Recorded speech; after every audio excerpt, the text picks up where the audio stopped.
now guys, this is another little short film from Wild About Hooves, and today we're going to cover a little bit about abscessing, the things that a horse owner can do while they're waiting for the vet or the farrier to come and treat it. All I'm going to do is going to clean the foot out, have a look for the abscess, give it a little trim, show you how to put a poultice on, and then we'll clean the foot up. What I'm looking for, most abscesses come from something getting inside the foot. So I'm looking for a cavity, and that might be it there, where a piece of sand or a bit of grit has got in the foot, and we normally get a bit of rain, and the foot swells a little bit, takes in the moisture, the bit of grit's trapped in there, becomes uncomfortable, and the only way the horse can get rid of it is to abscess.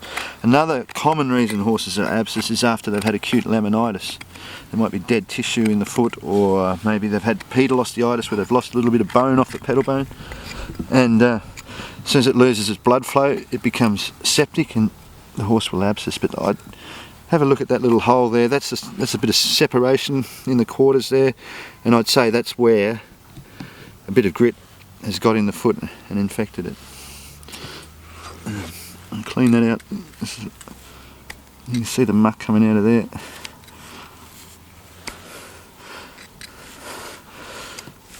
Don't like to, what I virtually want to do is clean it out and have a little bit of look around in there. I don't want to go and cut a heap of good living tissue.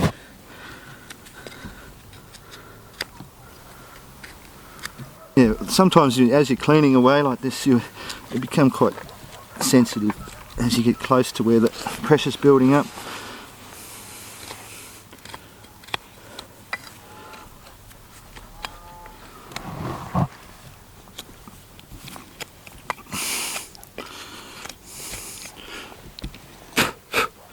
But what I'll do, quickly trim out the rest of the foot.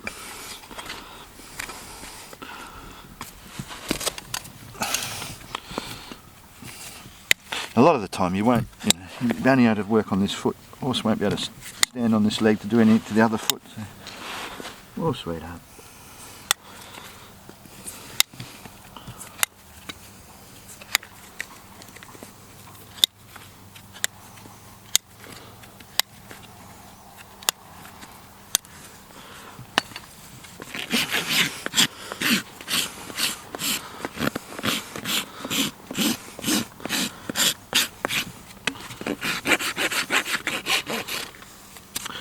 No, that's all she needs to do. I don't want to go any deeper in there. I know that living tissue is not far from where that finishes. I'm going to put the poultice on and let the poultice do its work. The poultice will soften the foot and draw the infection out. So I'm going to use Epsom salts and cotton wool, and a couple of supermarket plastic bags and some silver tape. This is the sort of thing you can do in an emergency. You can race inside and get this sort of thing. There's lots of different poultices you can make, but this is something you can, a backyard sort of poultice. What I'm doing now is just put a bit of Epsom salts in this, a little bit of a stir up. Warm water's good. I haven't got any warm water at the moment, but warm water's better. It helps dissolve the Epsom salts. What I'm going to do is hopefully she'll stand with her foot in the bucket for a little bit. Sometimes they will and sometimes they won't, but what I'm just trying to do is that'll help flush in. Now we've cleaned it out a little bit. And to put their foot in the bucket with the Epsom salts and leave it in there, and it must soothe it a little bit, must feel alright for them.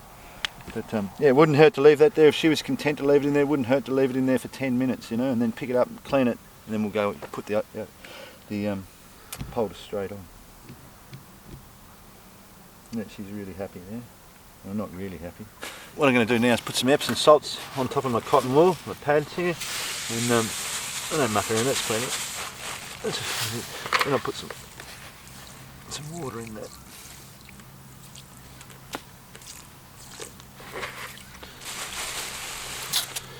That's right. One plastic bag. You can use 2 or 3 plastic bags. What you do now, you've got to like that, put your pad in place, find another plastic bag over it, and then to tape it up, you've got to take the foot forward so that you don't lose all your moisture. You've got to be careful that you don't put the tape around the fetlock part here too tight, because you can restrict the blood flow a little bit. It makes it hard for the swelling to move. Alright,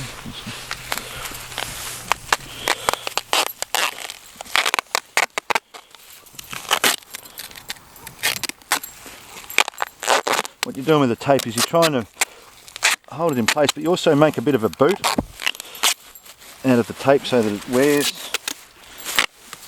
You want to keep the Epsom salts and the water in there.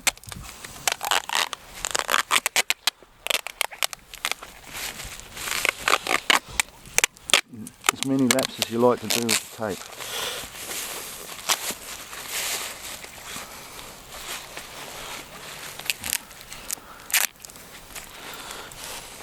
And then if you had a hoof boot, you could put that in a hoof boot, leave that on for 24 hours and then do it again.